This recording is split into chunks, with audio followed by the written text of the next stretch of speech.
state-of-the-art security. I hear you on things that we're doing, but it is bothersome to me that we have a contract with them when they knew they had government systems, they knew they had secure data. We'll have the Revenue Department in later on. Are we on now? Yeah. Okay, there you go. We'll have the Revenue Department. They have sensitive information. So I guess I have pause if any of that $1 million has to go over to a vendor that we've had under contract for years that should have been providing us best practices, if not state-of-the-art security. Right, and what I see every day is that they are providing those services. But best practice in our field is that periodically you will do an independent review so that we're not assuming that that's correct, that we know. And I'm not going to belabor the point, but again, I assume sitting here, how long has that contract been in place now? 8 years? 7 years? I think we're 6 years. Okay, give or take there. I assume, and I think most of the taxpayers in Georgia assume, we've been doing that. So I'm it just seems like there's a little extra money in the budget, and therefore we need a little more money to do it. I would just have assumed that this was being taken care of. We can take more of that, later. And I don't mean to point fingers. If you had told me that, hey, this is, we've got more threats in these systems, if we cut it down, bifurcated the $1 million into what IBM's doing for us and what they're not, and we're spending the vast majority on that on our internal systems where we're not doing. I get that. We need to get better, faster, stronger, because it is moving faster. Maybe just more detailed breakdown of where that $1 million, and I won't belabor the point any further. Thank you. Any other members? Okay, thank you. All right, thank you. All right. Next up is State Accounting Office. This one would be pages 54 through 56.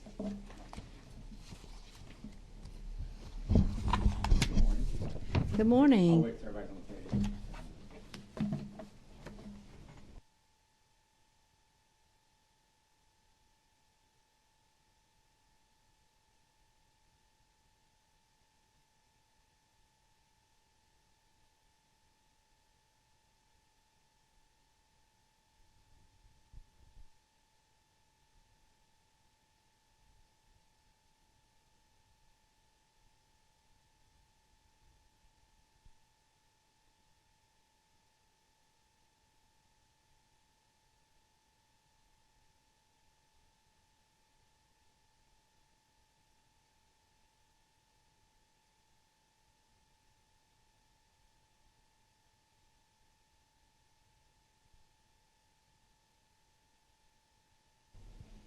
Any questions?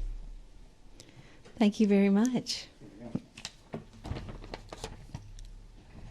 we bill that back to the federal government?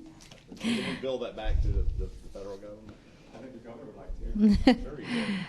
All right, Department of Administrative Services.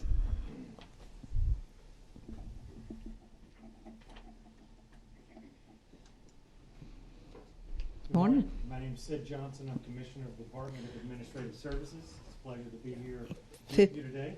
57 through 60. I'm sorry, Sid. That's all right. It's pages 57 through 60. As you can tell in your budget book, we've got 6 program areas for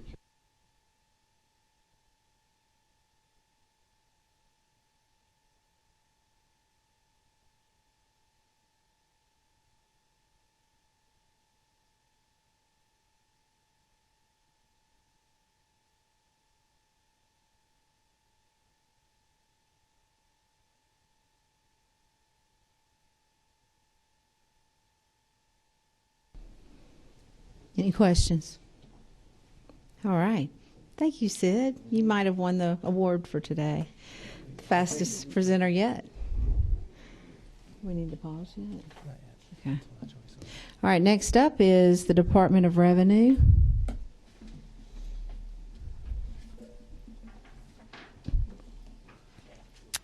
We're on pages 178 through 183.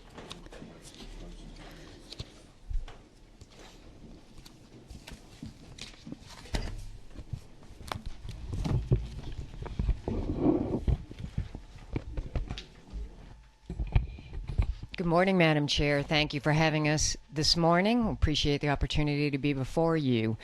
First off, I'd like to take a moment to brag on the phenomenal folks that work at the Department of Revenue. This past year, I've been able to personally observe just how amazing they are, and considering the heavy lifting that was required of them last year for the many new tax strategies that were enacted by you and your colleagues, I couldn't brag on them more for their ability to accomplish and deliver. So thank you for that opportunity to show my appreciation for their efforts. We have what looks like a lot of things happening in our amended FY16 budget, but primarily it is redistribution of funds within our program areas to more accurately reflect what we have come to find is the service delivery provided in these program areas. So we are really asking for you to allow us to clean up our budget to truly reflect the things that we're doing. The major changes that we have in this budget is a $15 million appropriation for FLIPA grants that will be provided out to our counties. We currently have, for the calendar year 2015, $30 million, over $30 million of applications that have come from the counties. So this $15 million will help address that demand from our counties. We also have an adjustment for a reduction for the local tax officials' retirement and FICA appropriation. That reduction is just under 1.2 million, and that is being reduced based on the amounts that's actually needed to provide those funds for that responsibility. We are asking for a appropriation of $1.1 million for our motor vehicle division, and that is to keep pace with the demand for tags and titling with the growth in the number of vehicles that are being registered in the state of Georgia. We believe we're going to be close to or exceeding 9.2 million vehicles in this current year. Other than that, the rest of the activity in our budget for the amended AF 2016 is that redistribution of funds, and I'd be happy to answer any questions. Chairman Martin. Thank you, Madam Chairman. Commissioner Riley, thanks for being here. This is about the title. I guess you have the increase, the $9 million and then the $1.1 million. It's Correct. In that area. I don't question. I'm not here this morning to question that expense. I know there's some conversation. I think you were at a hearing, and I'm not trying to put you too much on the spot, but you have an ongoing IT rebuild. Right, Yes. you're working on your technology, Correct. Systemic improvement. Real time. You have funding to continue that. That's not an issue. You mentioned that the other day. Just in brief, should we move forward with some of this legislation that requires the titling of more assets, more consumer assets? Will that generate a budget request from you? And I know you might not know what that number is right now, but is that going to change your systemic needs and a budget request? Just curious, because if that goes into a place, I'm not sure when the timing would be, but I know if you're moving toward a systemic change and then we put something on you in the middle, sometimes you have to wipe out all the work you've done and so forth. So Thank you, Chairman Martin. I appreciate that question, and yes, you are correct. If there is additional need to title any kind of assets in the state of Georgia, we absolutely would need more appropriations to be able to modify our systems. As we heard in the meeting the other day, it was a committee meeting, we are moving forward with a modernization project jointly with the Department of Driver Services. It's called our Drives Project, and we're currently in the RFP phase, but this will be a major initiative that probably will take about 20 to 28 months to upgrade. And if there is additional titling that is going to be needed, it would be, in our opinion, appropriate to try to align that with the rollout of this new project so that we could make sure that we modify that system design to be able to title any new assets in the state. But it certainly would require additional funding to do so. is it too early to get, if I may, Madam Chair, is it too early just to order a magnitude? I mean, do you know if it's 10,000 or 100,000 or? too early for that? It's too early at Okay. this point, but certainly we would want to do the analysis to determine what particular requirements we would need to fulfill any additional titling. And since you don't know what we're asking you to do yet, it's kind of hard for me to ask you to ballpark what it'll cost. Quantification would be tough, yes, I think sir. we do that all the time. The last thing is the $11 million decrease on the last bit, technology support services. You're moving money from there to better deploy it into your systemic change. Is that Correct. what we're doing there? Okay. Correct. We had a separate appropriation for all of our technology needs, and we realized that it would probably be better to reflect the program area where it was actually utilized. So that if you look at the total budget for motor vehicles after these appropriations and adjustments, that is a more accurate representation of what it really costs to provide that service with technology included. All right. Representative Dickey. Thank you, Madam Chairman. I'm going to pick up a little bit along Chairman Martin's titling. Of course, it's your department as well as local county. How much extra will it cost our counties, our local people to do this extra work, or to what's going on now? Are they getting any increase?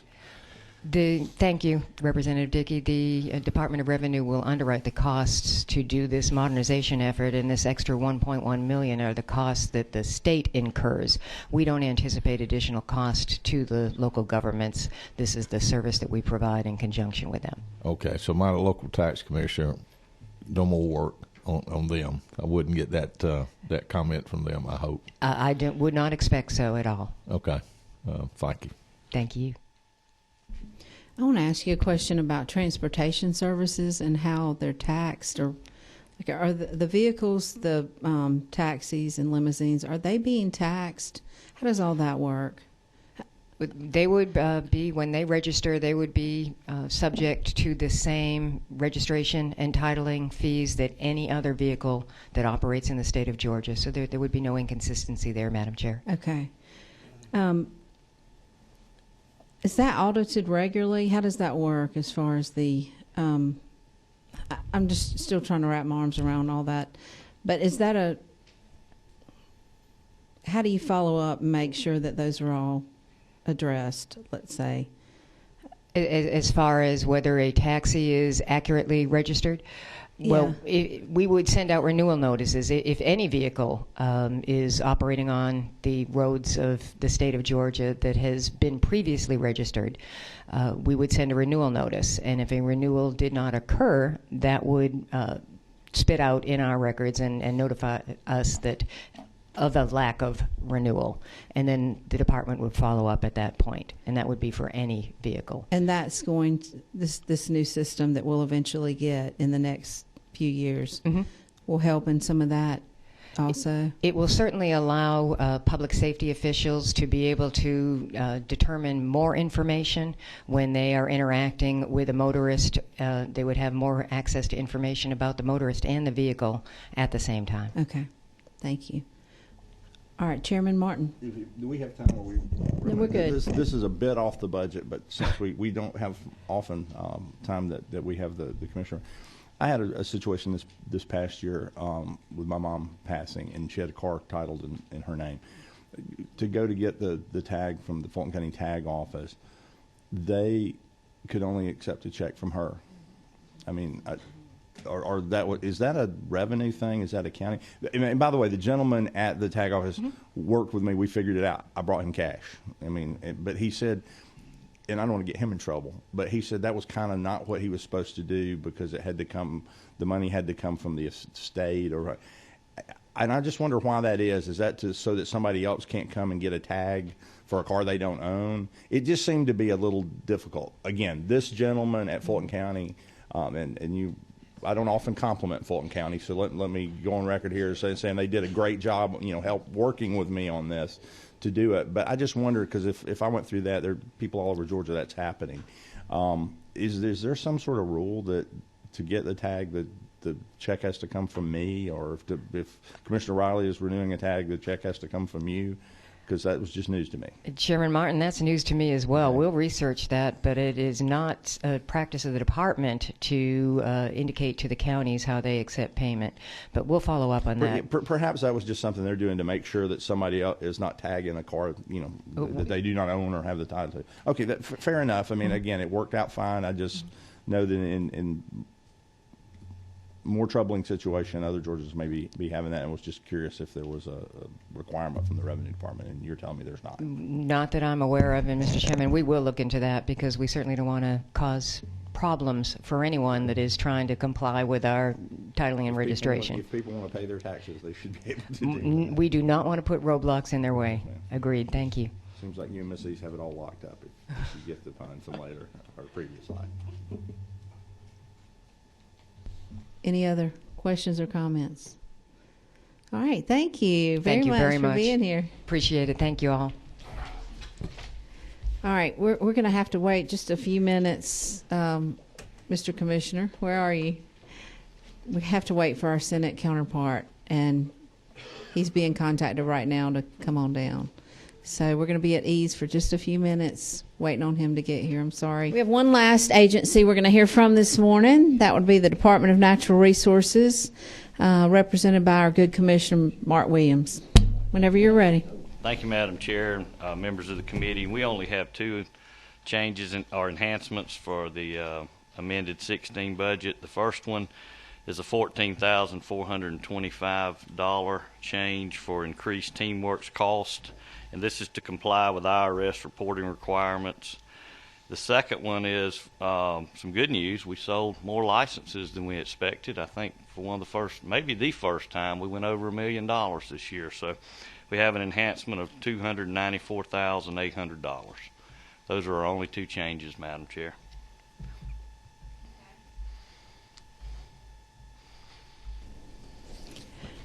Are you going to go into the hazardous waste fund? Or No, Judd? Judd Okay. will be doing that Got from it. EPD. All right, any questions for our Commissioner? Well, that was easy. Thank you, ma'am. Thank you. Thank you, members of the committee.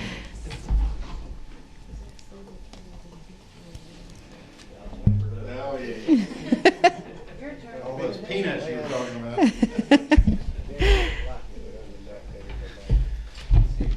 about. Whenever you're ready. Thanks. Good morning, Madam Chair and members of the committee. I think on amended FY16, the main add, which we're thrilled with, of course, is $3 million more appropriated for Hazardous Waste Trust Fund. We have been appreciative over the years as we leaned on that fund during the recession to start incrementally working our way back. And on the Hazardous Waste Trust Fund side, I have tried to communicate to the governor's office and the legislature what the decision of leaning on that fund means. And so what we have talked about in the past, and we'll talk about here a little bit, is the fact that on the Hazardous Waste Trust Fund side, we've been able to operate the program through these lean times, but in terms of actually going to these orphan sites and starting to really remediate them, we've been unable to do that.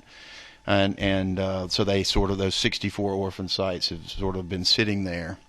We got about $57 million in liability on those. But the good news about this appropriation recommendation by the governor is that we'll be able to really get at Martin fireproofing, which is if you really rank these from a public health risk standpoint, this is our biggest concern.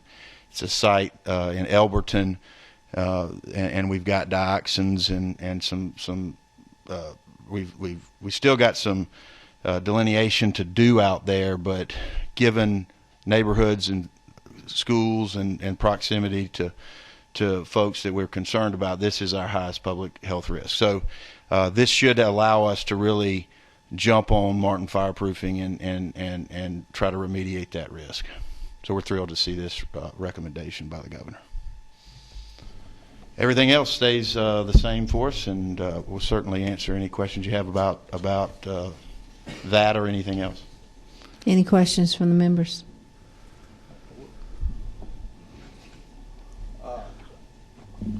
So what y'all do in this operation is reimburse local governments for things they do. Is that not correct? Yes. Are we current with these reimbursements to local government? We are on the solid waste trust fund side. We are on the hazardous waste trust fund side. We are where they have landfills that receive funds for remediation under the hazardous waste trust fund. We do set aside funds for that, and we are current. We had a backlog for some time, but we're working through it. Okay. Senator Powell Sims. Thank you, Madam Chair. Good morning. Two terms that I'm not familiar with: orphan sites and remediation. Explain those to me, please. Sure, Senator. So what we like to do, and what's preferred, and when the hazardous waste trust fund was designed, is for us to quickly identify responsible parties and work with them as they deal with the contamination at a site. And remediation is one of the words we use to talk about that, where you do the corrective action necessary to deal with that environmental impact.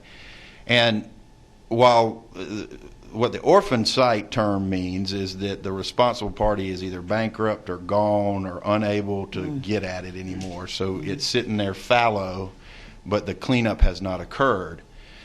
So one of the good things about what we've been able to do as the fund has been reappropriated over the years, and we've sort of been able to keep up with and focus on the responsible party side. So we've got many more hazardous waste sites on the inventory than these orphan numbers, and that's where you get the biggest bang for your buck, frankly, as the fund and the program works to work with these responsible parties. That's where we see the biggest return on our investment, right? Because we've spending some regulatory dollars to interface with the responsible party, but the responsible party's got the bill for actually doing the cleanup work and doing the remediation.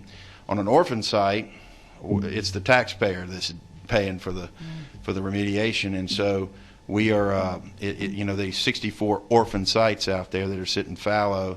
That's what that term means, and that's the site that's our biggest concern in the state on the orphan side of the house. Thank you. Any other questions, comments? All right, thank you. Thanks, guys. And that was our last committee hearing. So agents. So we will adjourn now.